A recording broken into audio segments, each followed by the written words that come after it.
The acrid smell of burnt electronics and fear hung thick in the air as Sarah Chen stepped out of the unmarked van at the Philadelphia Police Department's explosive Ordnance disposal unit. Her steel-toed boots crunched against the gravel parking lot, each step echoing with a determination that had carried her through 8 years of electrical engineering and countless sleepless nights studying demolition manuals in secret.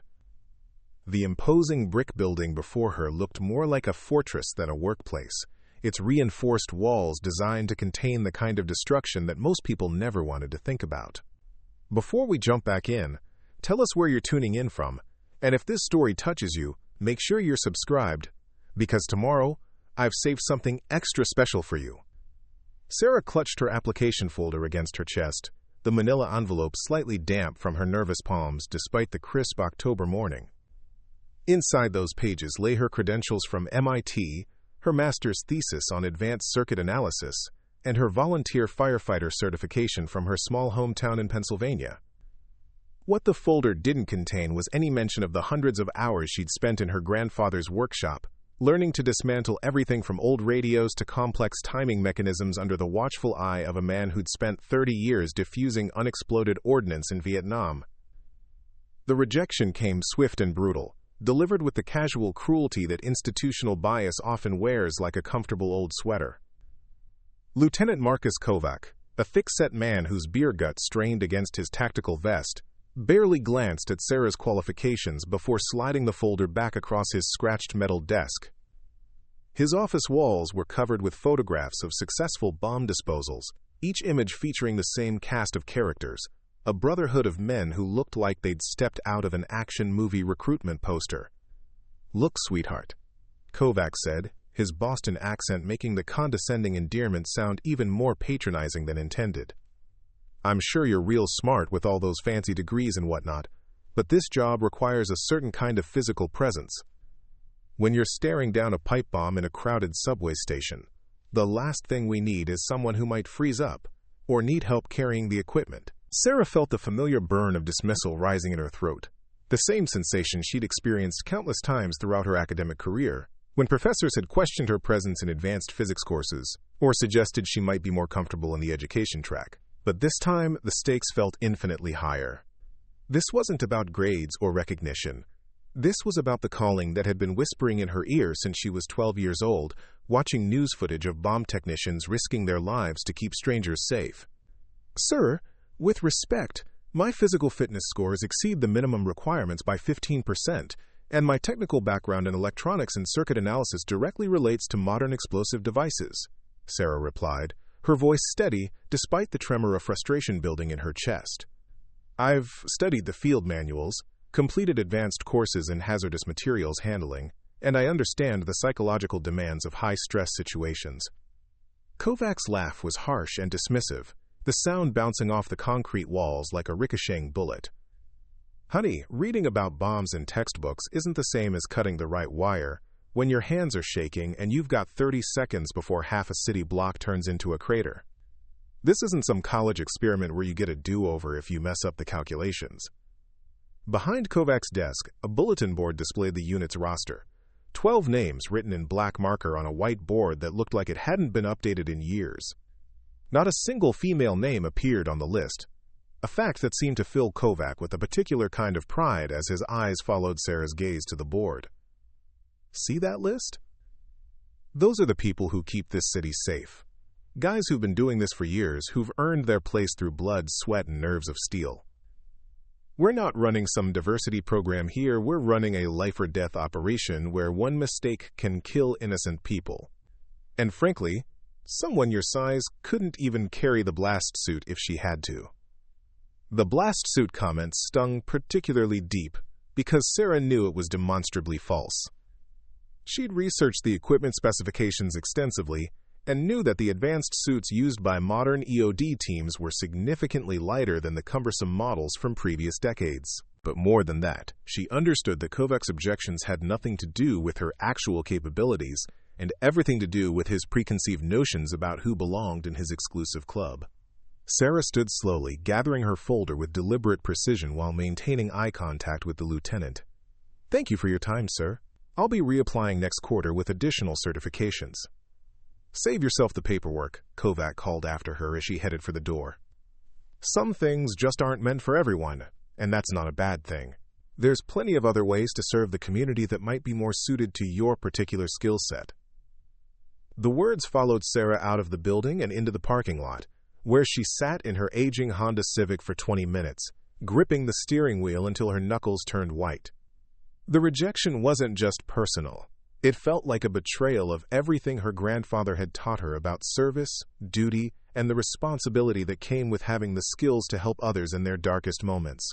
That evening, Sarah drove the 47 miles to her grandfather's house in Lancaster County, a modest ranch-style home surrounded by the kind of perfectly maintained workshop that belonged to a man who understood that precision and preparation were the difference between success and catastrophe. Frank Chen had immigrated from Taiwan in 1965, served 2 tours in Vietnam as an explosive ordnance disposal specialist, and spent the following decades quietly running a small electronics repair shop while raising a family, and never speaking about the hundreds of lives he'd saved in rice paddies and jungle clearings.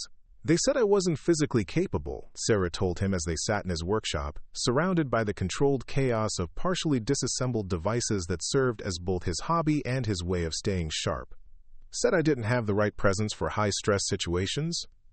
Frank looked up from the antique radio he was rebuilding, his weathered hands moving with the same steady precision that had once diffused improvised explosive devices in the tunnels of Cu-Chi.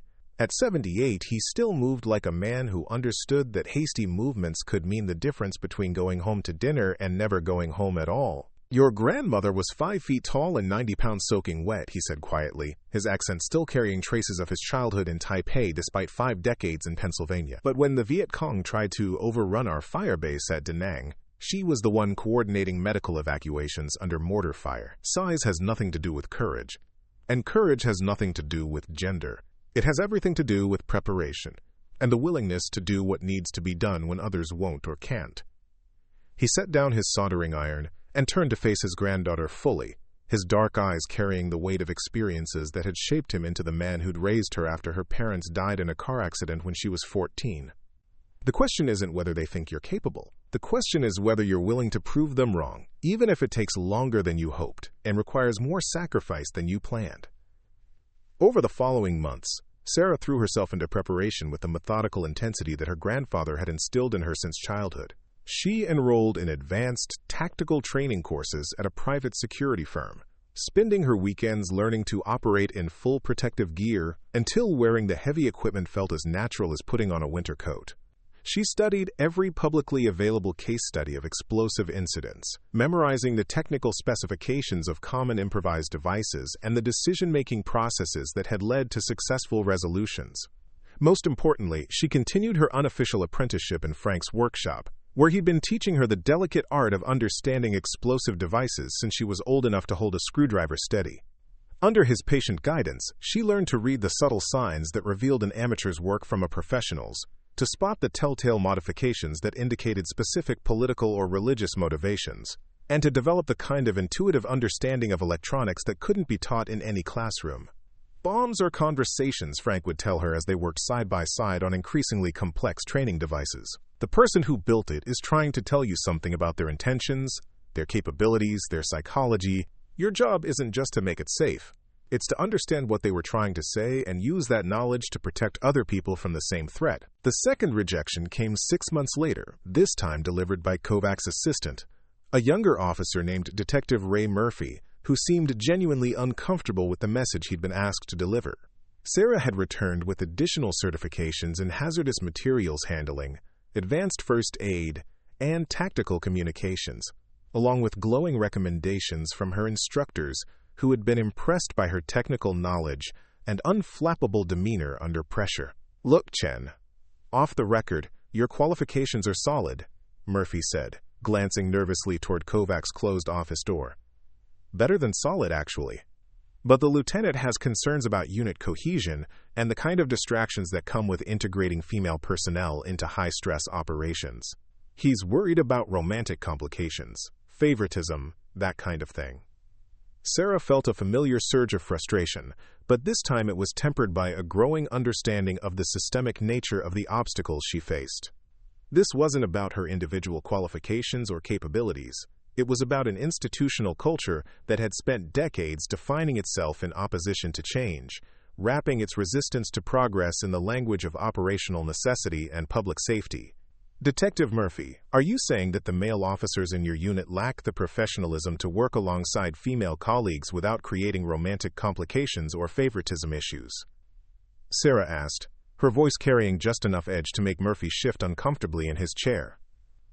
No, that's not what I'm saying at all, Murphy replied quickly, clearly recognizing the trap inherent in Sarah's question.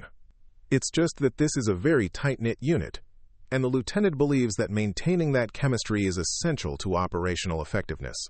Adding new variables to the equation could potentially compromise the trust and communication that keeps everyone safe. The third rejection arrived via email, an impersonal form letter that thanked Sarah for her continued interest in the position, while informing her that the department had decided to suspend recruitment for the EOD unit indefinitely due to budget constraints and operational restructuring. The timing seemed particularly suspect, coming just 2 weeks after Sarah had completed an advanced certification program in chemical detection that had caught the attention of federal law enforcement agencies. But Sarah's persistence was beginning to attract notice from unexpected quarters. Dr. Elizabeth Hawthorne, the director of the city's emergency management department, had been quietly following Sarah's repeated applications and growing qualifications with increasing interest. As one of the few women in senior positions within the city's public safety infrastructure, Hawthorne understood both the value that diverse perspectives brought to emergency response and the institutional resistance that kept qualified candidates from advancing. I've been watching your situation with the EOD unit, Dr. Hawthorne told Sarah during a meeting in her downtown office, the windows overlooking the bustling intersection where thousands of people went about their daily lives, blissfully unaware of the constant vigilance required to keep them safe. While I can't directly influence their hiring decisions, I can create opportunities for you to demonstrate your capabilities in real-world situations. The opportunity came in the form of a joint training exercise between multiple city departments, designed to test emergency response protocols in the event of a coordinated terrorist attack. Sarah would be assigned as a technical advisor to the incident command team, working alongside representatives from the police, fire department, FBI, and National Guard to coordinate the response to simulated explosive threats across multiple locations. The exercise was scheduled for a cold Tuesday morning in February, the kind of gray, overcast day that seemed to leach color from the urban landscape and leave everything looking like old newsprint. Sarah arrived at the incident command center before dawn, her breath forming small clouds in the frigid air as she carried her equipment bag and laptop case toward the converted warehouse that would serve as the nerve center for the day's operations. The command center buzzed with controlled energy as representatives from various agencies set up their communication equipment and reviewed final preparations. Sarah found herself assigned to a workstation between FBI Special Agent Maria Rodriguez, a sharp-eyed woman in her 40s who radiated the kind of competent authority that came from years of field experience, and Fire Captain James Sullivan, a veteran of 30 years who treated everyone with the same gruff courtesy, regardless of their gender or background. "You're the one who's been trying to get into Kovac's unit," Agent Rodriguez said without preamble, as Sarah settled into her chair and began connecting her laptop to the incident command network. It wasn't a question, and her tone suggested that she'd already formed opinions about both Sarah's qualifications and Kovac's resistance to hiring her. "Yes, ma'am," Sarah replied, unsure whether the FBI agent's interest was supportive or skeptical. "I believe I can contribute valuable skills to their mission. I've worked with Marcus Kovac on federal task forces," Rodriguez continued, her voice carefully neutral but her eyes conveying a wealth of unspoken commentary. "He's technically competent, but he has very fixed ideas about how things should be done and who should be doing them. Sometimes that kind of thinking becomes a liability when situations require adaptation and fresh perspectives." Before Sarah could respond, the exercise officially began with a simulated report of suspicious packages discovered at 3 high-profile locations across the city: the main terminal at Philadelphia International Airport, the federal courthouse downtown, and the Children's Hospital in Center City. Each scenario had been designed to test different aspects of the emergency response system, while requiring coordination between multiple agencies with different protocols and priorities.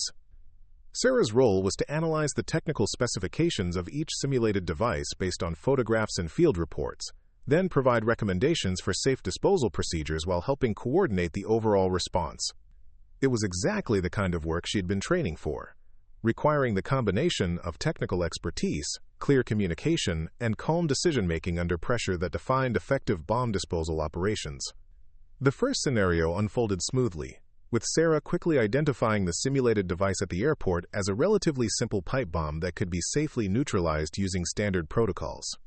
Her analysis was thorough and accurate, delivered in clear, concise language that allowed the field teams to execute their procedures efficiently while keeping the exercise on schedule. The second scenario proved more challenging, involving a sophisticated device at the courthouse that incorporated both chemical and electronic components designed to test the limits of standard disposal procedures. Sarah's engineering background proved invaluable as she worked through the technical specifications, identifying potential failure points and recommending modifications to the standard approach that would minimize risk to both civilians and response personnel. But it was the third scenario that would change everything, transforming what should have been a routine training exercise into the kind of real-world crisis that tested every assumption about capability, preparation, and courage under fire. The call came in just as Sarah was finishing her analysis of the courthouse device, the voice of the communications coordinator cutting through the controlled chatter of the command center with an urgency that immediately commanded everyone's attention.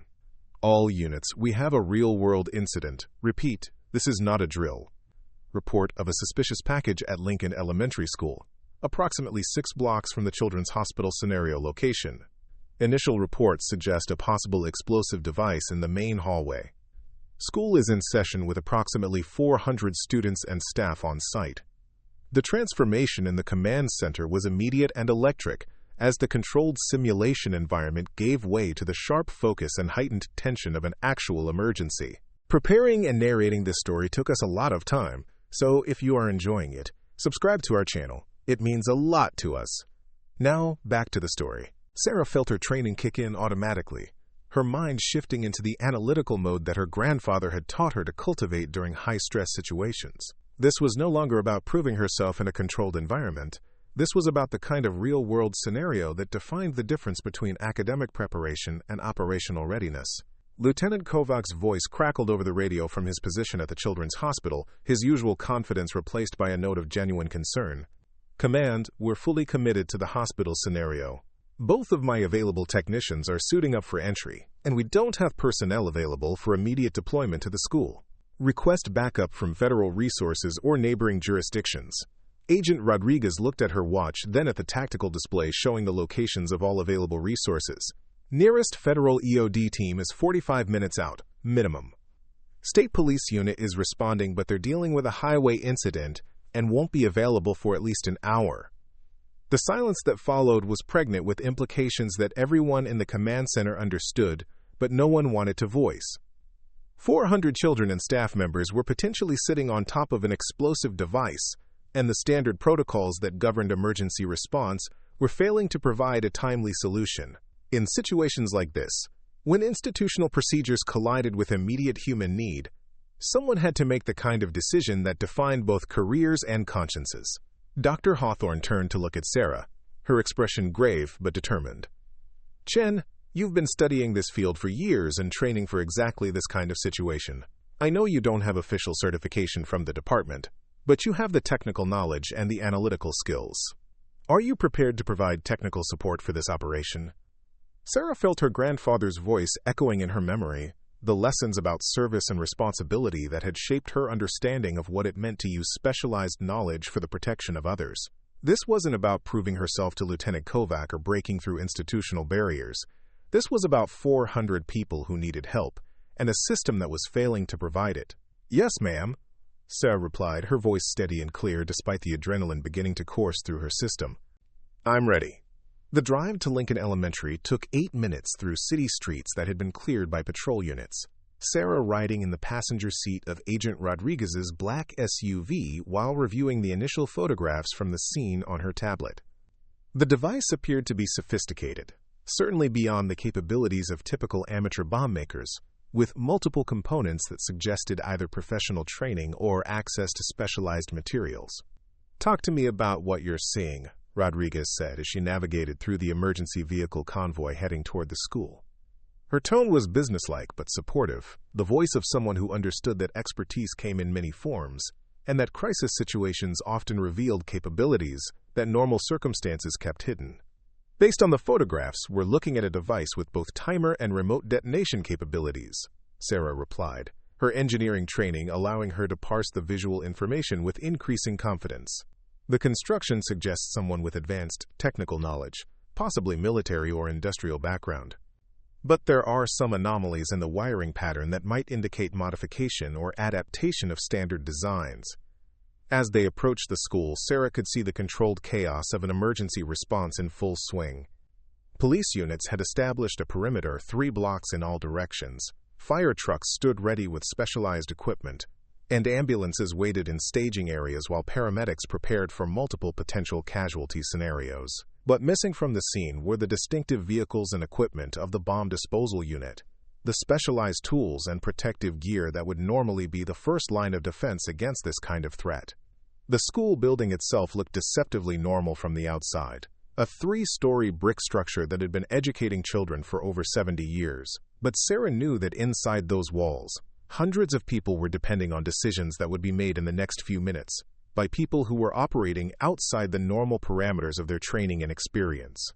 Principal Margaret Foster met them at the mobile command post that had been established in the parking lot across from the school, her face pale but composed as she briefed the response team on the current situation inside the building. The device had been discovered by a custodian during routine maintenance, sitting in a supply closet near the main entrance, where it could have maximum impact on both the structural integrity of the building and the safety of anyone in the immediate vicinity. "We've evacuated the first floor and moved everyone to the upper levels," Foster explained, her voice carrying the kind of professional calm that came from years of dealing with emergencies ranging from medical incidents to natural disasters. "But we're dealing with some children who have special needs, medical conditions that make extended evacuation procedures potentially dangerous. We need to resolve this situation as quickly and safely as possible." Sarah studied the building schematics that had been pulled from city records, noting the age of the structure and the potential complications that older electrical and heating systems might create for disposal procedures. The device's location in the supply closet was particularly concerning, as it would amplify the destructive force of any explosion while making access more difficult for disposal personnel. "I need to see the device directly," Sarah told Agent Rodriguez, her voice carrying a confidence that surprised even herself. "Photographs only tell part of the story, and with this level of sophistication, we need to understand the full technical picture before we can develop an effective disposal plan." The protective gear felt heavier than Sarah had expected, despite all her training and preparation. The bomb suit was a marvel of engineering designed to protect the wearer from explosive force, fragmentation, and thermal effects, but it also transformed the simple act of walking into a deliberate, methodical process that required careful attention to balance and movement. As she made her way through the empty hallways of Lincoln Elementary, each step echoing in the unnatural silence, Sarah felt the weight of responsibility settling around her like a second layer of protection. The school hallways were eerily quiet, stripped of the normal sounds of childhood that gave buildings like this their purpose and meaning. Bulletin boards displayed student artwork and announcements for upcoming events that might never happen if Sarah made the wrong decision in the next few minutes. The fluorescent lights hummed overhead with the kind of institutional consistency that marked schools and hospitals and government buildings, spaces where people gathered with the assumption that someone else was taking care of their safety. The supply closet was located exactly where the building schematics had indicated, tucked between the main office and the gymnasium, where 400 people had gathered for assemblies and celebrations and the normal rhythms of educational life. Sarah approached slowly, her breathing controlled and deliberate as her grandfather had taught her, each step bringing her closer to the moment that would define not only her own future, but the safety of everyone who had been evacuated to the upper floors.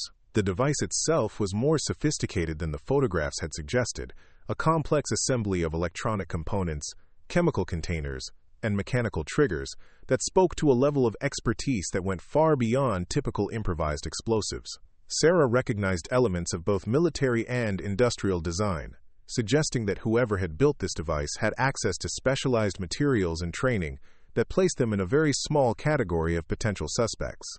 But what immediately caught her attention was something that the photographs hadn't captured, a subtle detail in the wiring pattern that suggested the device wasn't quite what it appeared to be. The timer display showed 18 minutes and counting down, But the actual trigger mechanism seemed to be disconnected from the main explosive components in a way that suggested either incomplete assembly or deliberate modification. Sarah activated her radio, her voice steady despite the adrenaline coursing through her system. "Command, I'm seeing anomalies in the device construction that suggest this might not be a standard explosive threat. The timer appears to be operational, but the trigger mechanism has been modified in a way that's inconsistent with typical bomb-making techniques." Agent Rodriguez's voice crackled back immediately.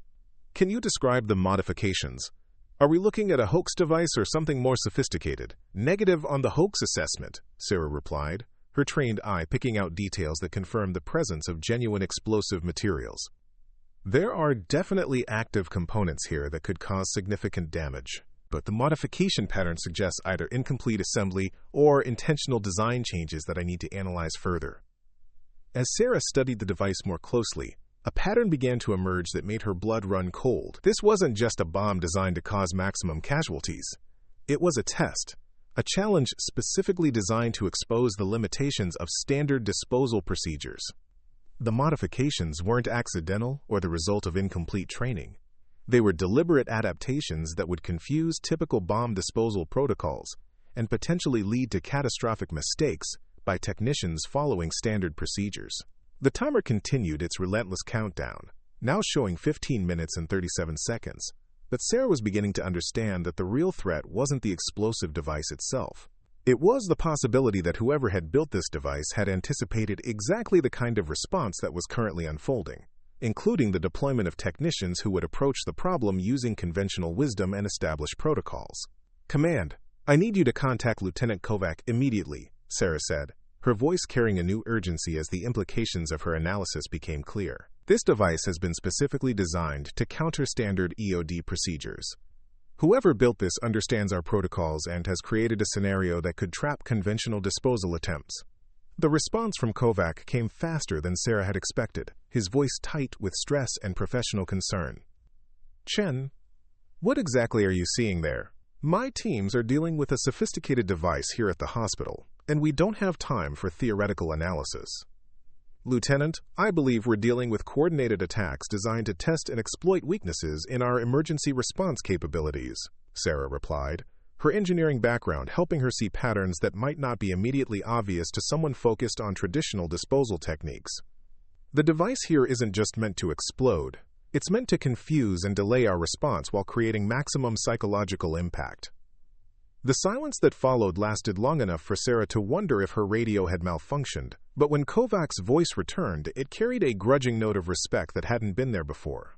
"What do you recommend, Chen?" Sarah looked at the device again, this time seeing it not as an explosive threat, but as a puzzle specifically designed to challenge everything she'd learned about the intersection of technical knowledge and creative problem-solving. Her grandfather's voice echoed in her memory, the lessons about reading the bomber's intentions and using that understanding to develop unconventional solutions. "I'm going to attempt a non-standard approach based on the specific modifications I'm observing," Sarah said, her voice steady despite the magnitude of the decision she was making. "The conventional procedures would likely trigger the backup systems that have been built into this device. But there's another way to approach this if I'm reading the technical specifications correctly." What followed were the longest 12 minutes of Sarah's life, a delicate dance between technical expertise and intuitive understanding that would either save 400 lives or end her own in a catastrophic failure that would haunt everyone involved. Working with tools that felt both familiar and alien in the bulky protective gear, she began the methodical process of disabling not just the obvious trigger mechanisms, but the hidden backup systems that had been designed to catch conventional disposal attempts. Each wire cut was a calculated risk based on her analysis of the device's modified circuitry, each component removal a step deeper into a technical maze that had been specifically designed to confuse and mislead. But Sarah's years of training under her grandfather's patient guidance had prepared her for exactly this kind of challenge, the intersection of technical knowledge and psychological insight that separated truly effective bomb disposal from mere technical competence.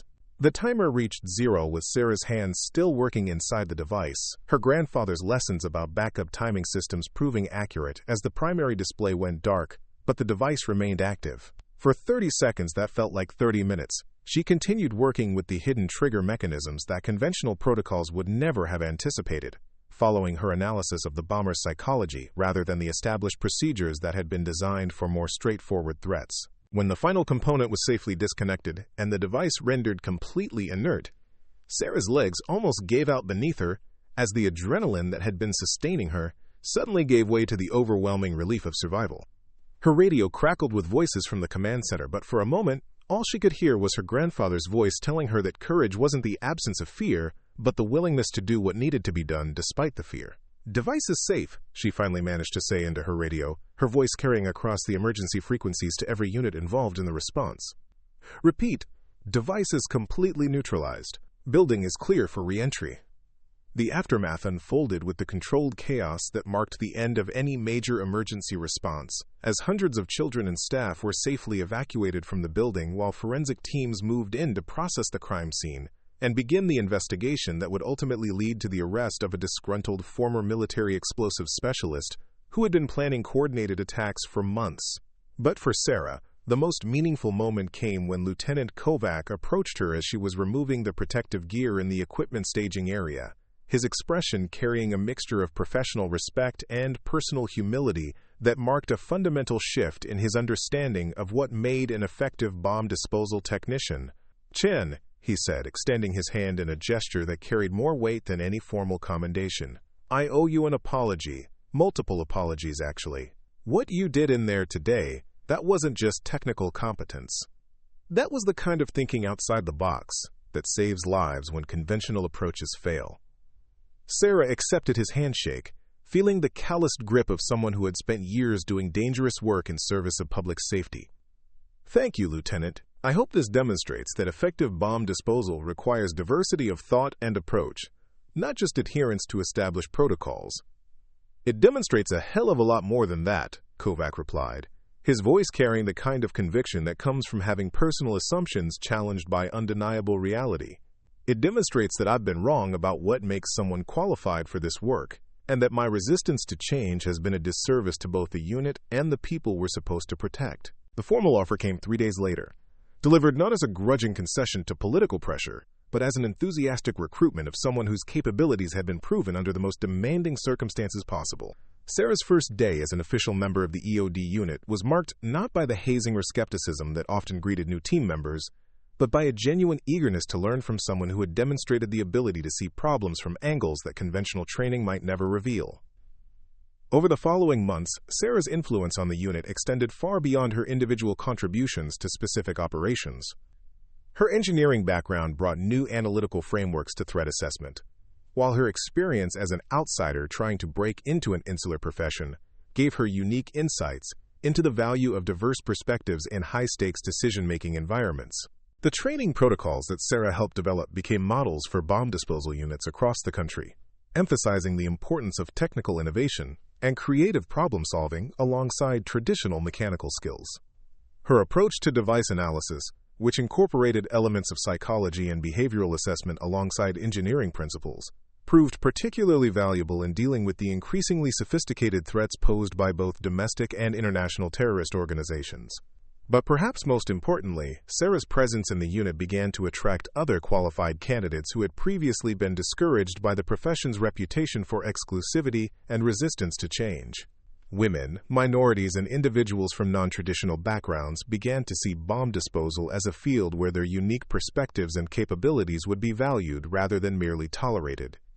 The Lincoln Elementary incident became a case study taught in emergency management programs across the country, not just for the technical aspects of the device disposal, but for the leadership decisions that had enabled an unconventional solution to emerge when traditional approaches had failed. Dr. Hawthorne's decision to deploy Sarah, despite her lack of formal certification, became a model for crisis leadership that prioritized capability over credentials when lives were at stake. Years later, when Sarah had achieved the rank of senior technician and was running her own training programs for the next generation of bomb disposal specialists, she would often think about the moment when she'd first walked into Lieutenant Kovac's office with her carefully prepared application and been dismissed as unsuitable for the work that would come to define her career and her contribution to public safety. The irony wasn't lost on her that the same qualities that had made Kovac initially resistant to her application, her analytical approach, her attention to detail, her willingness to question established procedures, were exactly the qualities that had enabled her to solve a problem that conventional thinking couldn't address.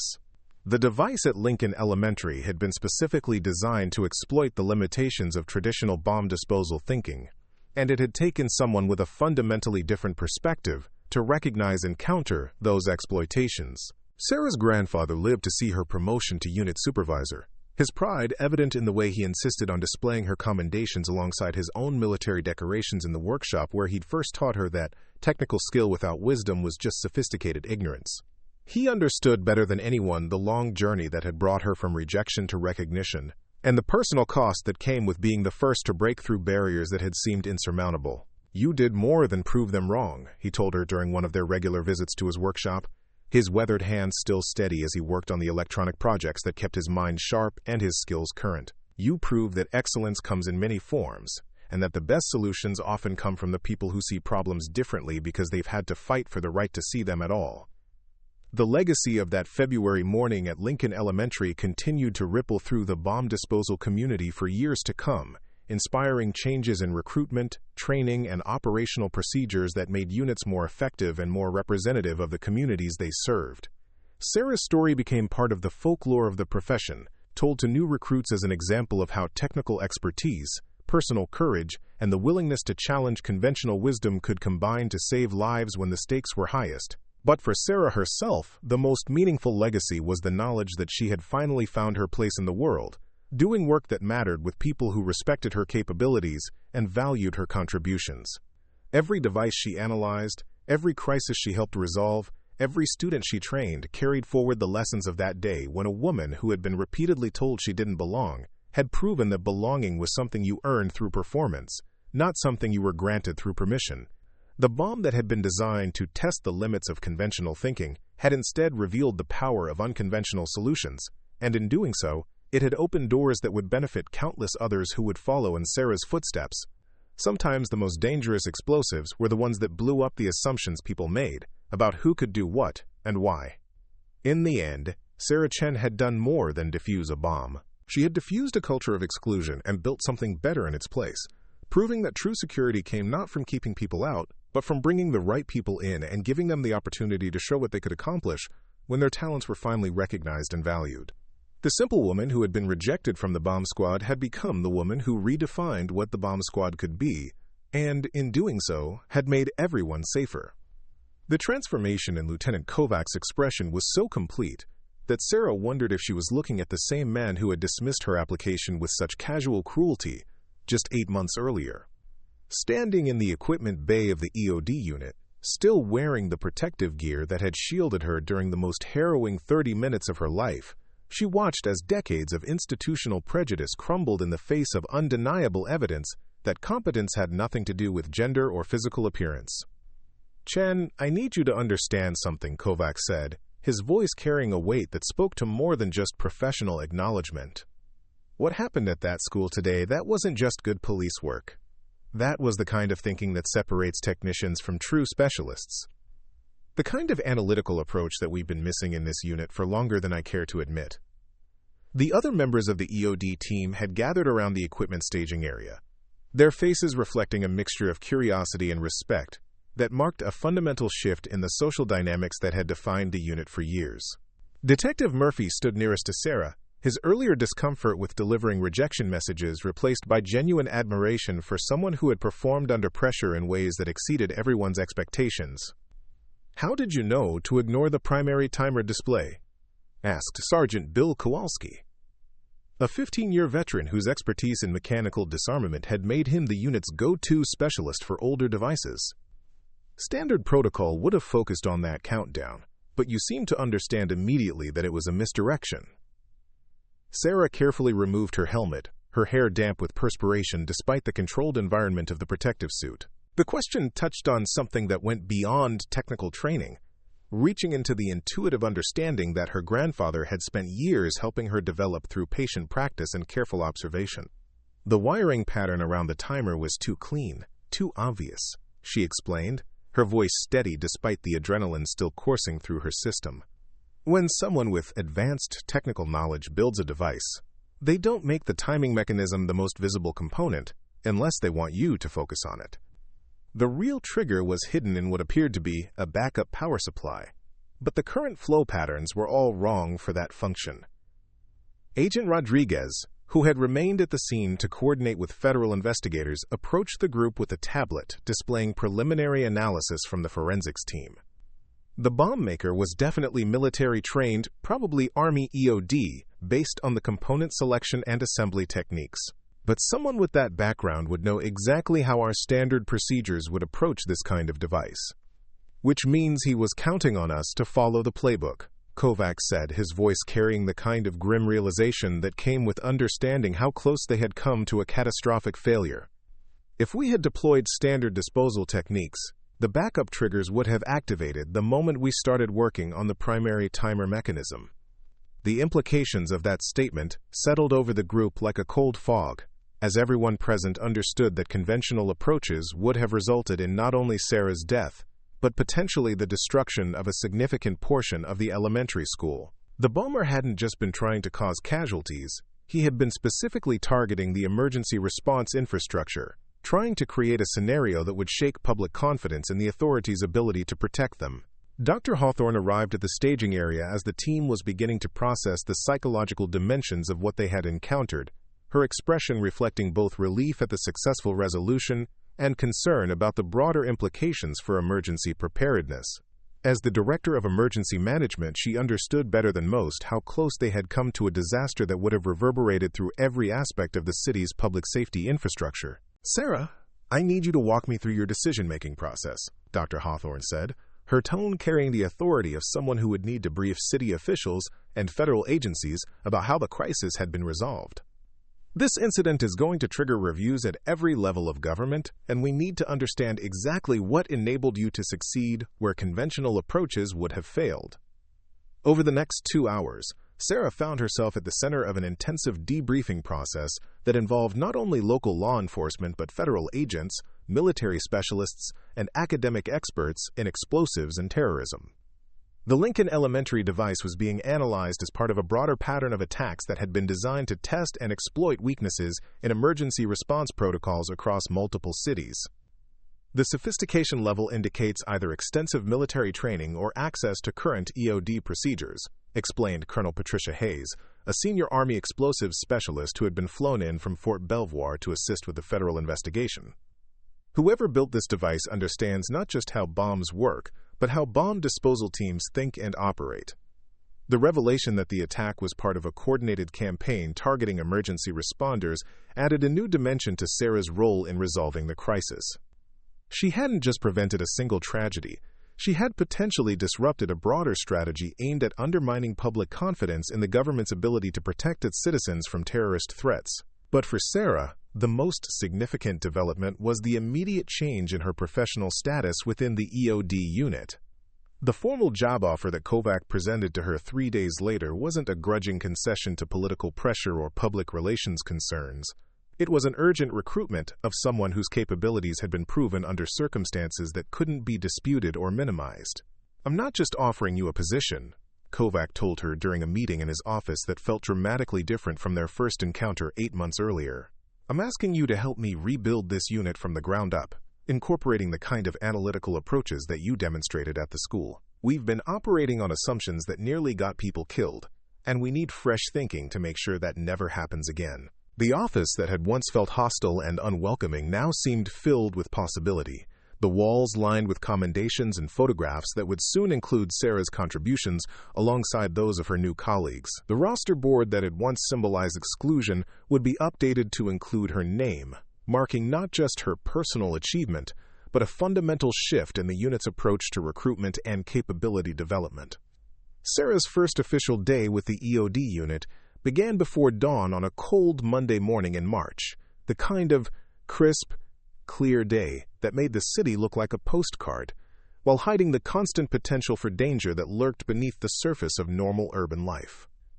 She arrived at the station early, wanting to familiarize herself with the equipment and procedures that would define her daily routine as a certified bomb disposal technician. The equipment room was a marvel of specialized technology, containing everything from basic hand tools to sophisticated electronic analysis devices that could detect trace explosives from several meters away. Sarah moved through the space with the careful attention of someone who understood that familiarity with equipment could mean the difference between success and catastrophe when seconds mattered most. "The robot is probably our most valuable asset," explained Technician First Class Maria Santos, a compact woman in her 30s who had joined the unit 2 years earlier after serving as an EOD specialist in Afghanistan. "She can handle about 60% of our calls remotely, which keeps human operators out of the danger zone whenever possible." Santos was the only other woman in the unit, a fact that created an immediate bond despite their very different backgrounds and training. Where Sarah brought academic expertise and analytical thinking to the team, Santos contributed hard-won field experience from some of the most dangerous environments in the world, including expertise in the kinds of improvised explosive devices that had become increasingly common in domestic terrorism cases. "The key thing to remember," Santos continued as they reviewed the robot's operational capabilities, "is that every device is a conversation between the bomb maker and whoever has to deal with it. Your job is to understand what they're trying to say, and then give them an answer they weren't expecting." The philosophy resonated with lessons that Sarah's grandfather had taught her during their years of working together in his workshop. The understanding that technical problems were also human problems, requiring insight into psychology and motivation alongside engineering knowledge. But hearing it expressed by someone with combat experience added a new dimension to concepts that Sarah had previously understood only in theoretical terms. Their first call together came on Sarah's third day with the unit, a report of a suspicious package discovered in the parking garage beneath a downtown office building that housed several federal agencies. The initial assessment suggested a relatively straightforward device, but Sarah's experience at Lincoln Elementary had taught everyone involved to approach even routine calls with heightened caution and attention to detail. Standard protocol would be to send in the robot first for visual assessment, Santos explained as they suited up in the equipment bay. "But I want you to take point on this one. Get comfortable with the real-world application of everything you've been studying. Theory and practice are different animals, especially when you're wearing 60 pounds of protective gear." The descent into the parking garage felt like entering a different world, the normal sounds of the city muffled by concrete and steel until all that remained was the echo of their footsteps and the controlled breathing that marked professionals preparing for dangerous work. The device had been discovered by a security guard during routine patrol, sitting next to a support pillar in an area that would maximize structural damage if detonated. Sarah's first close examination of the package revealed construction techniques that immediately triggered recognition patterns from her extensive study of bombing incidents and device designs. The outer wrapping was deliberately amateurish, designed to suggest the work of someone with limited technical knowledge, but the visible wiring patterns showed signs of sophisticated understanding that contradicted the crude exterior appearance. "This doesn't match the profile," Sarah said into her radio, her voice carrying clearly through the communication system to the command post that had been established at street level. "The external appearance suggests amateur construction, but the component placement and wiring methodology indicate advanced technical knowledge. We might be looking at a deliberately misleading presentation." Santos moved to a position that would allow her to observe Sarah's analysis while maintaining a safe distance from the device itself, her own expertise providing a second layer of assessment that could catch details or patterns that might be missed by a single technician. The partnership dynamic that was developing between them represented exactly the kind of collaborative approach that effective bomb disposal required. "What are you seeing that suggests advanced knowledge?" Santos asked, her question designed both to gather information and to help Sarah articulate her analytical process in ways that could be useful for training and documentation purposes. "The trigger mechanism is hidden inside what appears to be a simple timer housing, but the current flow patterns suggest multiple redundant systems," Sarah replied, her engineering background allowing her to trace electrical pathways through visual inspection of the external components. Someone with basic bomb-making knowledge wouldn't incorporate this level of backup protection, but they also wouldn't try to hide it behind such obviously crude exterior work. The analysis process took nearly 40 minutes, with Sarah methodically documenting each component and connection while developing a comprehensive understanding of both the device's capabilities and the psychology of whoever had constructed it. The work required the kind of sustained concentration that blocked out all external distractions. creating a mental space where technical knowledge and intuitive understanding could combine to reveal solutions that might not be apparent through standard analytical approaches. When Sarah finally began the actual disarmament process, her movements were deliberate and confident, each action based on careful analysis rather than adherence to predetermined procedures. The device proved to be exactly what her initial assessment had suggested: a sophisticated explosive package disguised as amateur work, designed to exploit the tendency of bomb disposal teams to underestimate threats that appeared to be within their standard capabilities. "Device neutralized," Sarah announced after carefully disconnecting the final trigger mechanism, her voice carrying a satisfaction that went beyond professional accomplishment to encompass the deeper fulfillment that came from using specialized knowledge to protect innocent people from harm. The successful resolution of the parking garage incident established a pattern that would define Sarah's integration into the EOD unit over the following months. Her analytical approach and technical expertise proved particularly valuable in dealing with the increasingly sophisticated devices that were appearing as part of what federal investigators had identified as a coordinated campaign by domestic terrorist organizations. But perhaps more importantly, Sarah's presence began to change the culture and operational philosophy of the unit itself, introducing new ways of thinking about problems that had been approached the same way for decades. Her engineering background brought systematic analytical methods to situations that had previously been handled through intuition and experience, while her outsider perspective allowed her to question assumptions that veteran technicians might never have thought to examine. "Sarah's changed how we approach every call," Detective Murphy confided to Agent Rodriguez during one of their regular coordination meetings. "She's got this way of looking at devices that goes beyond just figuring out how to disarm them. She wants to understand why they were built the way they were, what the bomb maker was trying to accomplish, how their psychology influenced their technical choices." The psychological dimension of bomb disposal was something that traditional training programs had always acknowledged but rarely emphasized, focusing instead on mechanical procedures and safety protocols that could be applied consistently across different types of devices. Sarah's approach incorporated elements of behavioral analysis that allowed her to anticipate complications and backup systems that might not be apparent through purely technical assessment. Her reputation within the law enforcement community began to grow as word spread about her unconventional methods and impressive success rate. Requests for consultation began arriving from other jurisdictions dealing with sophisticated devices, and federal agencies started including her in joint task forces investigating domestic terrorism cases that involved particularly complex or innovative explosive devices. "We're seeing bomb makers who understand our standard procedures and design their devices specifically to exploit our predictable responses," explained FBI Special Agent Patricia Williams during a briefing on emerging terrorist tactics. Chen's analytical approach allows us to stay ahead of that curve, to anticipate psychological manipulation and technical misdirection before they can cause problems. The recognition from federal law enforcement was gratifying, but for Sarah the most meaningful validation came from her grandfather, who had lived long enough to see her not only achieve her professional goals but exceed them in ways that demonstrated the value of persistence in the face of institutional resistance. "You've become something I never imagined when I first started teaching you about electronics in the workshop," Frank Chen told his granddaughter during one of their regular visits to his home in Lancaster County. "You're not just defusing bombs, you're defusing the kind of thinking that kept qualified people from doing the work they were meant to do." The workshop that had served as Sarah's informal training ground for so many years now felt like a museum of her journey from curious child to accomplished professional, the walls lined with certificates and commendations that marked each step in her development. But more than that, it remained a place where she could continue learning from someone whose experience bridged the gap between the technical demands of bomb disposal and the psychological understanding required for true expertise. "The most dangerous bombs aren't always the ones with the biggest explosive charges," Frank continued, his weathered hands steady as he worked on the vintage radio that had been his current project for several months. "Sometimes the most dangerous ones are the ideas we carry in our heads about who can do what and why certain people don't belong in certain places." Sarah's influence on the EOD unit extended beyond her individual contributions to specific cases, transforming the training and recruitment processes that would shape the next generation of bomb disposal specialists.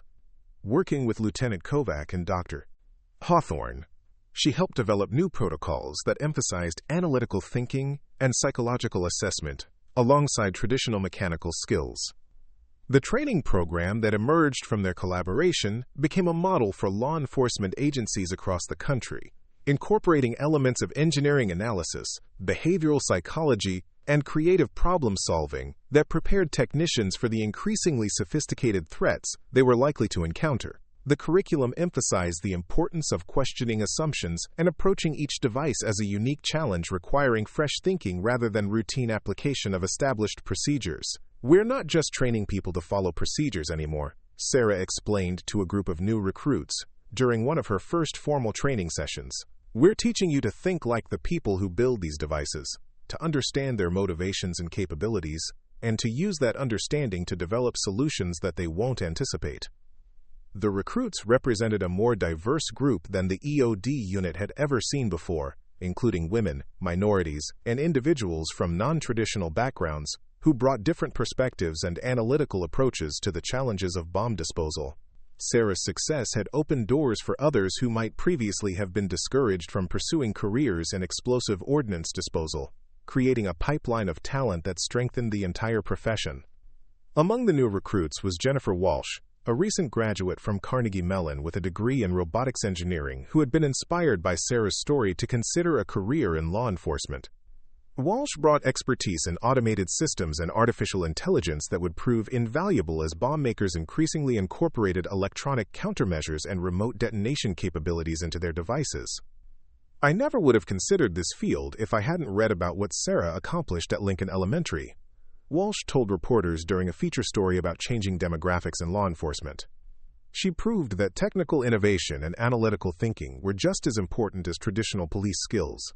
And that opened up possibilities that I hadn't imagined before. The ripple effects of Sarah's breakthrough extended far beyond the Philadelphia Police Department, influencing recruitment and training practices at law enforcement agencies across the country. Military EOD units began incorporating her analytical methodologies into their own training programs, recognizing that the same psychological insights that prove valuable in domestic terrorism cases could be equally important in overseas deployments. Chen's approach to device analysis has revolutionized how we think about bomb disposal, said Colonel Hayes during a presentation at the annual Explosive Ordnance Disposal Association conference. "She's shown us that understanding the human element is just as important as understanding the technical components, and that insight has applications far beyond any single case or jurisdiction." The academic community also took notice of Sarah's innovations, with several universities developing research programs that examine the intersection of psychology and explosive device analysis. Her methods became the subject of scholarly papers and case studies that explored how interdisciplinary approaches could enhance public safety and emergency response capabilities. But for all the professional recognition and institutional changes that resulted from her work, Sarah remained focused on the daily responsibility of protecting innocent people from harm. Each call, each device, each successful resolution represented not just a technical challenge but a moral obligation to use her specialized knowledge in service of the community that had initially rejected her. The morning that would define the next phase of Sarah's career began with a call that seemed routine but would quickly escalate into the most complex and dangerous situation she had ever encountered. A suspicious package had been reported at Union Station, the busy transportation hub that served as a critical link in the regional rail network and a gathering place for thousands of commuters during peak travel periods. Initial reports suggest a single device in the main concourse. Lieutenant Kovac briefed the team as they prepared for deployment. "But given the pattern we've been seeing with coordinated attacks, we need to assume this might be part of a larger operation. Stay alert for secondary devices and be prepared for complications." Sarah and Santos worked together to clear the station and establish a security perimeter, their partnership having evolved into the kind of seamless coordination that marked truly effective bomb disposal teams. The device itself was located near the central information kiosk, positioned to maximize both casualties and psychological impact in one of the city's most visible public spaces. But as Sarah began her preliminary analysis, she realized that they were dealing with something far more sophisticated and dangerous than anything she had encountered before. The device incorporated elements from multiple bombing incidents that she had studied, suggesting that whoever had built it had been carefully monitoring EOD response procedures and developing countermeasures specifically designed to exploit the analytical methods that had made her successful. "This is different," Sarah said into her radio, her voice carrying a new tension as she recognized the implications of what she was seeing. The bomb maker knows our procedures, knows how we think, and has built something specifically designed to counter our analytical approaches. We're not just dealing with a device. We're dealing with someone who's been studying us. The realization that they were facing an adversary who understood their methods as well as they did marked the beginning of a psychological chess match that would test every aspect of Sarah's training and experience. The device at Union Station wasn't just meant to explode. It was meant to challenge everything she had learned about bomb disposal and force her to develop entirely new approaches to problems that had never been encountered before. As Sarah prepared to engage with the most sophisticated and personally targeted threat of her career, she understood that this moment would either validate everything she had worked to achieve or expose the limitations of even the most innovative approaches to an ancient and deadly profession. The bomb maker had studied her methods and built a device specifically designed to defeat them, creating a confrontation that would test not just her technical skills, but her ability to adapt and improvise under the most extreme pressure imaginable. The next few hours would determine not only whether thousands of people lived or died, but whether the analytical revolution that Sarah had brought to bomb disposal could survive its first direct challenge from an adversary who understood exactly how that revolution worked and had prepared accordingly. The student was about to face the teacher, and the stakes had never been higher. The device at Union Station represented a level of sophistication that challenged everything Sarah had learned about explosive ordnance disposal, incorporating not just advanced technical components, but psychological elements, specifically designed to exploit the analytical methods that had made her successful. As she approached the complex assembly of electronics, chemicals, and mechanical triggers positioned near the central information kiosk, she realized that she was facing an adversary who had studied her work with the same methodical intensity that she brought to studying bomb construction. The outer casing appeared deceptively simple, a standard shipping box that could have contained anything from computer equipment to holiday gifts. But the subtle indicators visible through strategic openings revealed a device that incorporated elements from every major bombing incident that Sarah had investigated over the past 18 months. Whoever had built this explosive package understood not just her technical capabilities but her psychological approach to problem-solving, creating a challenge that would force her to question every assumption she had developed about effective bomb disposal. "Command, I need additional time for analysis," Sarah said into her radio, her voice steady despite the growing realization that she was facing something unlike anything in her experience. This device incorporates countermeasures specifically designed to defeat our standard analytical procedures.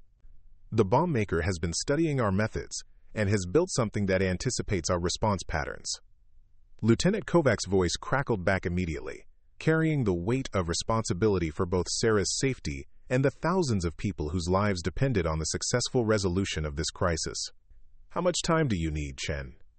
We've got federal agencies breathing down our necks and a transportation hub that handles 50,000 people on a normal day. The pressure to resolve this quickly is enormous." Sarah studied the visible components more carefully, noting the way certain elements had been positioned to be obvious, while others remained hidden in configurations that would only become apparent through detailed technical analysis. The psychological dimension of the device was as sophisticated as its mechanical construction, designed to create exactly the kind of time pressure that Kovac was describing, while simultaneously punishing hasty decisions with potentially catastrophic consequences. "The bomb maker wants us to feel rushed," Sarah replied, her engineering background helping her recognize the deliberate patterns in the device's construction. Every visible component is positioned to create urgency, while hiding the actual trigger mechanisms in places that require patient analysis to understand. This is as much a psychological weapon as it is an explosive device. Santos positioned herself at the optimal observation point while maintaining communication with the incident command center that had been established in the parking structure beneath the station. Her combat experience in Afghanistan had taught her to recognize the signs of sophisticated enemy tactics, and everything about this situation suggested an adversary who understood both the technical and psychological dimensions of asymmetric warfare.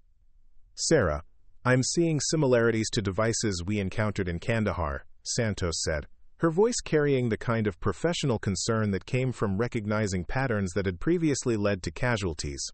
The combination of obvious and hidden elements, the psychological pressure tactics, the way it's designed to punish standard disposal procedures, This feels like someone with military EOD training who's gone over to the other side. The observation added a new dimension to Sarah's analysis, suggesting that they were dealing not just with a technically sophisticated bomb maker, but with someone who had intimate knowledge of both military and civilian explosive ordnance disposal procedures. The implications were sobering, as it meant that conventional approaches would be not just ineffective, but potentially suicidal. Agent Rodriguez arrived at the scene with a tablet containing preliminary intelligence analysis that confirmed Sarah's growing suspicions about the nature of their adversary. The federal investigation had identified several individuals with advanced EOD training who had disappeared from military databases over the past 2 years, including at least one former instructor from the Army's Explosive Ordnance Disposal School who had been investigated for radical political associations. "We think we're dealing with Marcus Webb, former Army EOD instructor who went missing from Fort Belvoir 14 months ago," Rodriguez explained, her voice tight with the kind of professional concern that marked federal agents dealing with domestic terrorism cases. Webb was considered one of the most technically gifted instructors in the program, but he had been showing signs of psychological instability and anti-government sentiment before his disappearance. The identification of their likely adversary provided crucial context for understanding the device's construction and the psychological tactics being employed, but it also raised the stakes considerably. Webb's expertise meant that he would have anticipated standard disposal procedures and built countermeasures specifically designed to defeat them, creating a situation where conventional wisdom could prove deadly. Sarah continued her methodical analysis while processing the implications of facing an adversary with her level of technical knowledge and access to the same training materials and procedural manuals that guided legitimate bomb disposal operations. The device represented not just an explosive threat, but a direct challenge to the effectiveness of the analytical methods that had revolutionized her approach to the profession. "The timer display is showing 47 minutes, but I'm seeing at least 3 separate timing mechanisms," Sarah reported, her voice carrying the controlled tension of someone working through a problem that had no obvious solution. "Webb has built multiple redundant systems that would activate if we follow standard procedures for any single component. This isn't just about disarming a bomb, it's about solving a puzzle that's been specifically designed to exploit our training." The psychological pressure was enormous, intensified by the knowledge that thousands of people remained in the surrounding area despite evacuation efforts that had cleared the immediate vicinity of the station. The device's location in one of the city's primary transportation hubs meant that any explosion would have consequences far beyond the immediate blast radius, potentially disrupting critical infrastructure and creating cascading effects throughout the regional economy. Dr. Hawthorne arrived at the command center as Sarah began the delicate process of mapping the device's internal structure through non-invasive analysis techniques that would reveal the hidden connections between visible components. The emergency management director's presence reflected the high-level attention that the incident was receiving from city officials who understood the broader implications of a successful terrorist attack on critical infrastructure. "What are our options if Sarah can't disarm the device using conventional methods?" Dr. Hawthorne asked, her question directed to the assembled team of federal agents, military specialists, and local law enforcement officials who were coordinating the response. "We need contingency plans that don't assume our primary disposal expert can solve a problem that's been specifically designed to defeat her methods." The question touched on the fundamental challenge that the incident represented for the entire bomb disposal community, as Webb's device threatened to invalidate not just Sarah's individual approach, but the broader analytical revolution that had been adopted by EOD units across the country. If someone with insider knowledge could build devices that defeated these methods, it would force a complete reevaluation of training and procedures that had been considered state-of-the-art. Colonel Hayes, who had been monitoring the situation from the Pentagon, provided a sobering assessment of the broader implications through a secure video link that connected the Philadelphia Command Center with federal agencies in Washington. "If Webb succeeds in demonstrating that our current EOD procedures can be systematically defeated, it will inspire copycat attacks and force us to completely restructure our approach to domestic explosive threats."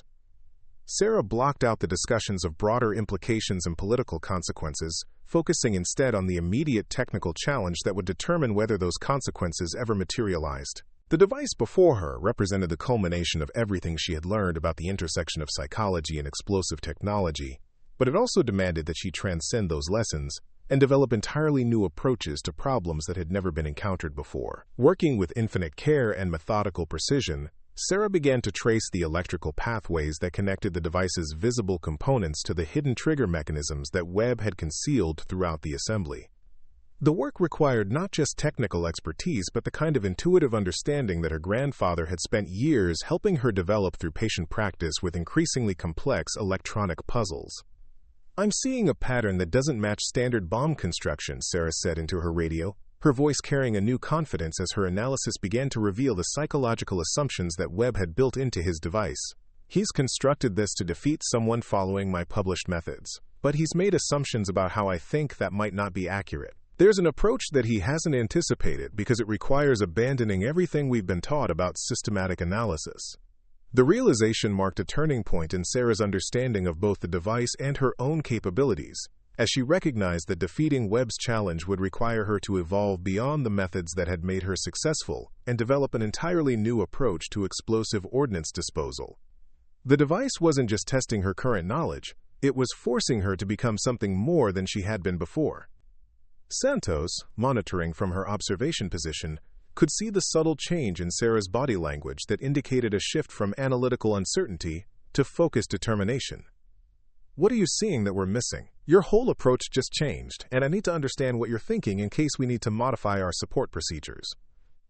Webb built this device to defeat systematic analysis, but he's assuming that I'll approach it the same way I've approached every other device, Sarah replied, her voice carrying the kind of clarity that came from sudden insight into complex problems.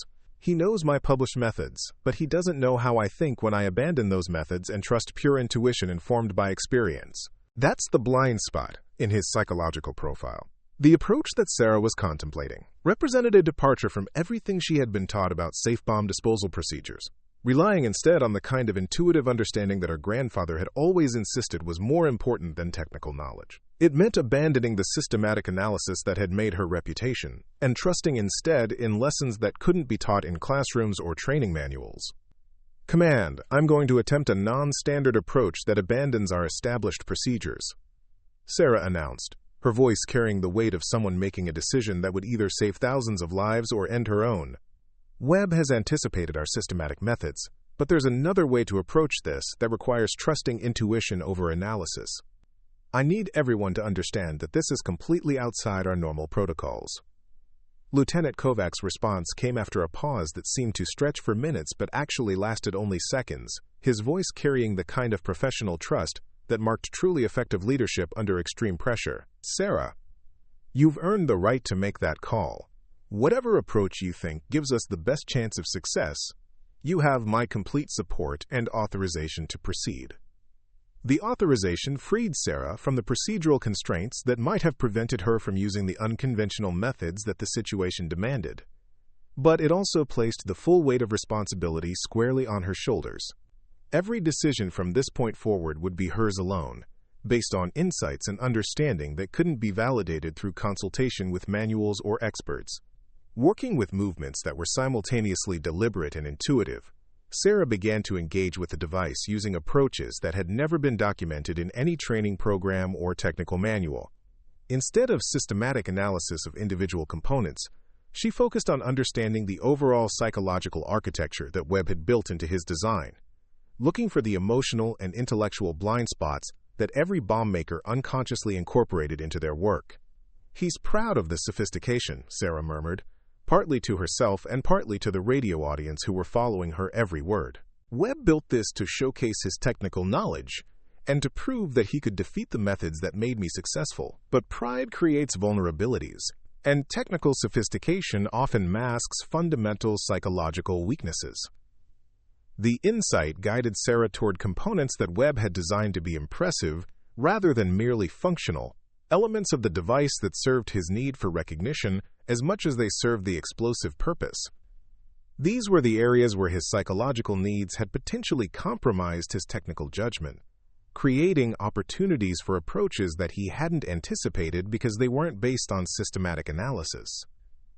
As Sarah worked, her grandfather's voice echoed in her memory, with lessons about the importance of understanding the human element in every technical challenge. "The most dangerous part of any bomb isn't the explosive. Frank Chen had told her during one of their late-night sessions in his workshop. It's the psychology of the person who built it, because that's what determines how they think you'll try to defeat it. The wisdom proved crucial as Sarah identified the key vulnerability in Webb's design, a psychological assumption about her methods that had led him to over-engineer solutions to problems that she wouldn't actually approach in the way he expected. His countermeasures were sophisticated and deadly, but they were designed to defeat a systematic analyst rather than someone who could abandon system entirely when intuition demanded it. "I found it," Sarah said into her radio, her voice carrying the quiet satisfaction of someone who had solved a puzzle that was designed to be unsolvable.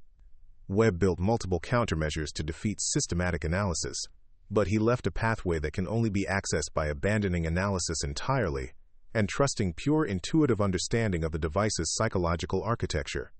The next 23 minutes represented the most technically demanding and psychologically challenging work of Sarah's career, requiring her to simultaneously maintain perfect technical precision while operating entirely outside the procedural frameworks that had defined her approach to bomb disposal. Every movement was guided by intuitive understanding rather than systematic analysis, trusting in lessons that couldn't be articulated or explained to anyone who hadn't spent years developing the same kind of holistic understanding of explosive devices. Webb had built his device to be a masterpiece of technical sophistication and psychological manipulation, but he had made the fundamental error of assuming that his adversary would be constrained by the same systematic thinking that had guided his own construction process. Sarah's ability to abandon system when intuition demanded it represented a capability that no amount of insider knowledge could anticipate or counter. Final component neutralized, Sarah announced as she carefully disconnected the last trigger mechanism, her voice steady despite the enormous relief that flooded through her system as the device was finally rendered completely safe. Device is inert and ready for forensic analysis. Union Station is clear for normal operations. The successful resolution of the most sophisticated explosive threat in the city's history marked not just a technical achievement, but a psychological victory over adversaries who believed that insider knowledge and systematic preparation could defeat the human elements that made truly effective bomb disposal possible. Sarah had proven that innovation and adaptability were more powerful than even the most sophisticated countermeasures when guided by genuine understanding rather than mere technical knowledge. The aftermath of the Union Station incident triggered a comprehensive review of bomb disposal procedures and training methods that extended far beyond the Philadelphia Police Department to encompass federal agencies, military units, and law enforcement organizations across the country. Sarah's unconventional approach had not only saved thousands of lives, but had demonstrated the limitations of purely systematic methods when facing adversaries with insider knowledge of those systems. Chen has shown us that our greatest strength isn't our procedures or our technology, Colonel Hayes explained during a briefing for senior military and law enforcement officials. It's our capacity for adaptation and innovation when standard approaches prove inadequate. That's a lesson that has implications far beyond bomb disposal for any field where we face adversaries who understand our methods. The capture of Marcus Webb, who was arrested 6 hours after the device was neutralized based on forensic evidence that connected him to the construction materials, provided crucial intelligence about the broader domestic terrorism network that had been responsible for the coordinated attacks over the past 2 years. His detailed knowledge of EOD procedures had made him a valuable asset to terrorist organizations, but his psychological need for recognition had ultimately led to his downfall. Webb's mistake was assuming that technical knowledge was more important than psychological insight, Agent Rodriguez explained during the post-incident briefing. He understood our procedures, but he didn't understand the people who implement those procedures, particularly someone like Sarah, who had developed capabilities that went beyond standard training. The federal investigation revealed that Webb had been responsible for designing devices used in attacks across multiple states, each one incorporating countermeasures specifically designed to defeat standard EOD procedures. His capture disrupted a network that had been planning increasingly sophisticated attacks on critical infrastructure, potentially preventing dozens of future incidents that could have caused massive casualties and economic damage. But for Sarah, the most meaningful outcome of the Union Station incident was the recognition that her approach to bomb disposal had evolved beyond the analytical methods that had initially made her successful.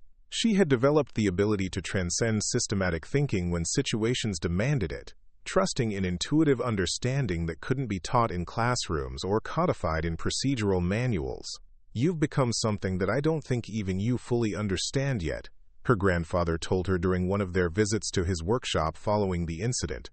"You're not just a bomb disposal technician anymore. You're someone who can solve problems that have never been solved before by trusting an understanding that goes deeper than technical knowledge."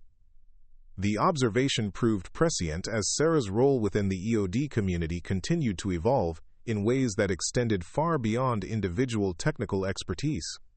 Her methods became the foundation for new training programs that emphasized adaptability and psychological insight, alongside traditional technical skills, preparing the next generation of bomb disposal specialists for threats that couldn't be anticipated through conventional planning. The training facility that Sarah established at the State Police Academy became a model for law enforcement agencies across the country, incorporating elements of psychology, engineering, and creative problem-solving that prepared technicians for the kind of sophisticated threats that traditional training programs had never addressed. The curriculum emphasized the importance of understanding both the technical and human elements of explosive devices while developing the mental flexibility required for effective adaptation under extreme pressure.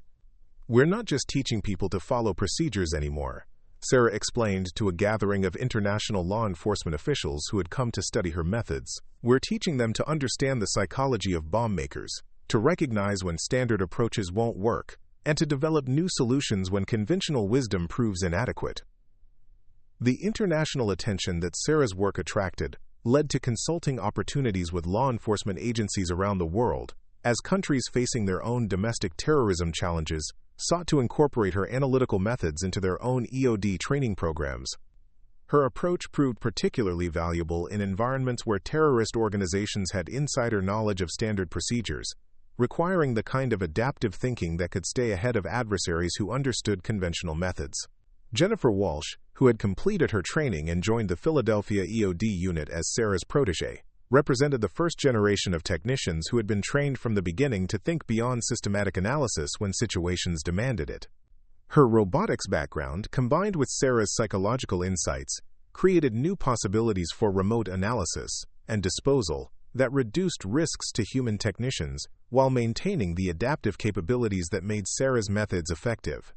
"Sarah taught me that the most important tool we have isn't any piece of equipment," Walsh explained during a presentation at the annual Explosive Ordnance Disposal Association conference. "It's our ability to understand the people who build these devices, and to use that understanding to develop solutions that they can't anticipate. That's what separates truly effective bomb disposal from mere technical competence." The ripple effects of Sarah's innovations continued to spread throughout the law enforcement and military communities, influencing not just bomb disposal procedures, but broader approaches to tactical problem-solving and crisis response. Her emphasis on psychological insight and adaptive thinking proved valuable in fields ranging from hostage negotiation to cybersecurity, where understanding adversary psychology was often more important than technical capabilities. Lieutenant Kovac, whose transformation from skeptical opponent to enthusiastic supporter had become legendary within the Philadelphia Police Department, was promoted to captain and given responsibility for establishing similar analytical approaches in other specialized units. His experience with Sarah had taught him that diversity of thought and background was not just politically correct policy but operationally essential for dealing with sophisticated threats. "Sarah didn't just change our bomb disposal capabilities," Kovac explained during his promotion ceremony. "She changed how we think about problem-solving under pressure, and how we identify and develop the kind of unconventional expertise that our adversaries can't predict or counter." Those lessons apply to every aspect of law enforcement and public safety. Dr. Hawthorne's Emergency Management Department incorporated Sarah's analytical methods into citywide crisis response protocols, recognizing that the same psychological insights that proved valuable in bomb disposal could enhance effectiveness in dealing with natural disasters, terrorist attacks, and other emergency situations. The holistic approach to threat analysis became a model for other cities facing similar challenges in an increasingly complex security environment. Sarah showed us that effective emergency response requires understanding not just the technical aspects of threats, but the psychological and social factors that determine how those threats develop and how they can be most effectively countered, Dr. Hawthorne explained during a national conference on emergency management. That insight has applications far beyond any single incident or type of crisis.